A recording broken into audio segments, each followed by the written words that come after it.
Mobile बिना मनवा mobile बिना मनवा ना लागई राजा सास बिना लागे ससुर बिना लागे सास बिना लागे ससुर बिना लागई देवरा बिना मनवा ना लागई राजा देवरा बिना मनवा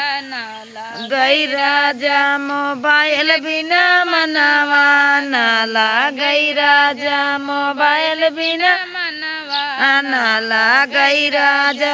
जेठ बिना लागई जेठान बिना लागई जेठ बिना लागई जेठान बिना लागई देवराना बिना मनवा ना लागई राजा देवरानिया बिना मनवा लागई राजा मोबाइल बिना मनवा ना लागई राजा।